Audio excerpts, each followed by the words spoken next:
ধন্যবাদ। মাসুম রহমান, আরপিটিসি, বয়রা, খুলনা। তা আমরা এখন যেটা শিখবো সেটা হলো অভ্রের মাধ্যমে কিভাবে সহজে বাংলা লেখা যায়। যদিও এটা সকলেই জানেন, অনেকেই জানেন, তারপরেও যারা জানেন না তাদের জন্য এই ক্ষুদ্র প্রচেষ্টা। অভ্র যখন ইনস্টল করা হয় তখন সেটা সাধারণত এই উপরের দিকে থাকে। তা এখন দেখা যাচ্ছে এটা নিচে আছে টাস্ক বারে। তা আমরা যদি অভ্র বুঝবো কিভাবে, যে এখানে যে অ্যারো চিহ্ন এখানেও দেখতে পারি, অথবা এই অ্যারো চিহ্নতে ক্লিক করে আমরা দেখলাম এখানে এ লেখা আছে এবং প্রত্যেকটার উপর মাউস পয়েন্টার নিলে লেখা চলে আসে। সেই পর্যায়ে এখানে দেখা গেল এ এবং উপরে লেখা অভ্র কিবোর্ড। তা আমরা যদি দেখি এখানে ক্লিক করেও দেখা যায়, অথবা রাইট বাটন ক্লিক করে আমরা দেখতে পারি যে কি কি অপশন এখানে আছে। এই জায়গায় উপরের দিকে টগল কিবোর্ড মোড, টগল এ অথবা অ হবে। এরপরে রিস্টোর অভ্র টপ বার, এটাই হলো চাচ্ছি যে উপরের দিকে থাকলে বুঝতে সুবিধা হয়, এখানে যদি হিডেন অবস্থায় থাকে দেখা যায় না। তা আমরা এই উপরে নিয়ে যাব রিস্টোর অভ্র টপ বার। অভ্র যখন সেট আপ করা হয় তখন এরকম উপরে বার চলে আসে অ লেখা, এবং আমরা দেখব কিভাবে এমএস ওয়ার্ডে বাংলা লেখা যায় খুবই সহজে।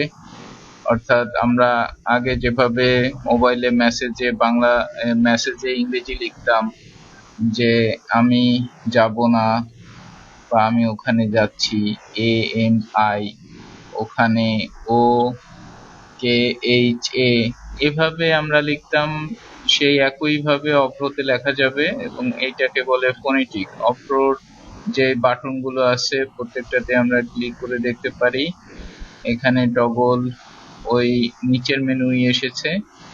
এখানে ইংলিশ ক্লিক করলে একবার বাংলা হচ্ছে, ইংলিশ হচ্ছে। এখানে নিচে একটি বাটন দেখা যাচ্ছে পুল ডাউন মেনু, এখানে ক্লিক করে আমরা দেখি যে কি কি বিষয় আছে। এখানে প্রথমে যেটা আছে সেটা হলো অভ্র ফোনেটিক, ইংলিশ টু বাংলা। এটা নিয়েই আমি আলোচনা করতে চাচ্ছি, কারণ এটা খুবই সহজ, যেহেতু আমাদের অনেকেরই ইংরেজিতে মেসেজ লেখার অভ্যাস আছে। তা আমরা যদি কোনো কিছু লিখতে চাই, অর্থাৎ এটা ডিফল্ট অবস্থায় আমাদের অভ্র ফোনেটিক দেয়া আছে। আমরা কোনো কিছু এখন লিখতে গেলে অভ্রর কিবোর্ড, শর্টকাট কিবোর্ড হলো F12। আমরা F12 যদি একবার চাপি, মাউস দ্বারাও চেঞ্জ করা যায়, মাউস দ্বারা ক্লিক করলে বাংলা হবে, আবার মাউস দ্বারা ক্লিক করলে ইংরেজি হবে। তবে কিবোর্ড শর্টকাট চাপাটাই ভালো। আমরা F12 চেপে বাংলা করলাম। তা এখন যদি আমি লিখি AMAR, সেটিং এ একটা চেঞ্জ আনা দরকার। অপশন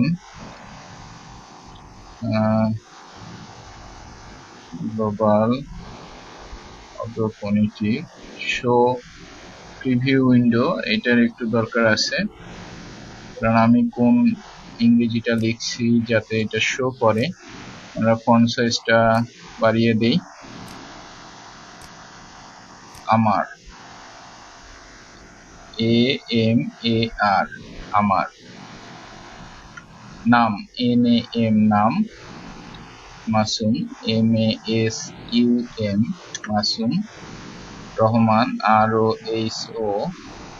এখানে ROH লেখা যেত, কিন্তু দেখি যদি আমরা এইচ এর পরে এম লিখি তাহলে দেখা যাচ্ছে ওই দুটো শব্দ মিলে যাচ্ছে।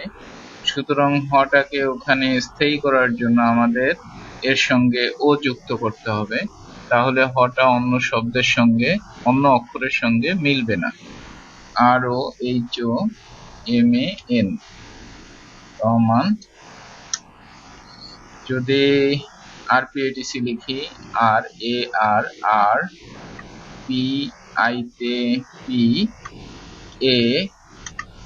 টিতে হলো শিফট টি, আই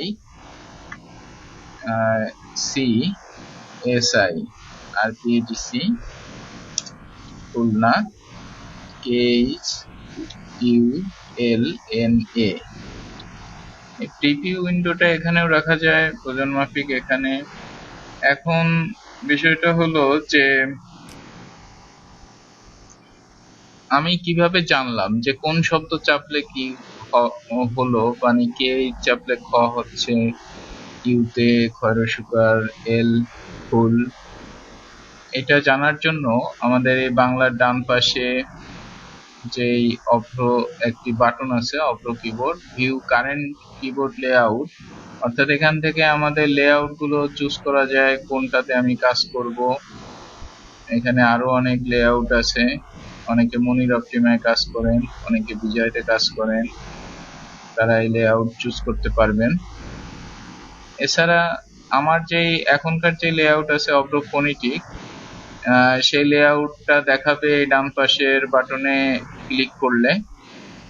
ডান পাশের বাটনটাতে আমি ক্লিক করলাম এবং এটা যদি ছোট হয়, এরকম ছোট দেখায়, তাহলে প্লাস চিহ্ন আছে, এটা বড়, এটাতে ক্লিক করে আমরা বড় করতে পারবো। এবং এখানেই দেখা যাচ্ছে যে যদি প্রবলেম হয়, এটা ছোট করে শো অন টপ আমরা এই ডান দিকে ছোট করে দিয়ে রাখতে পারি, এবং শো অন টপ দিলে এটা নিচে যাবে না। আমরা এরপরে এটা দেখে দেখেও লিখতে পারি। এছাড়া আমরা এটা ক্লিক করে করে দেখতেও পারি যে ধরেন রিকার RRI, তারপরে রেফ RR, এরকম বিভিন্ন কিছু। যেরকম এখানে আমি মাঝে নেই আঞ্চলিক লোক প্রশাসন। আমাদের RPATC-র ফুল লেবারেশন হলো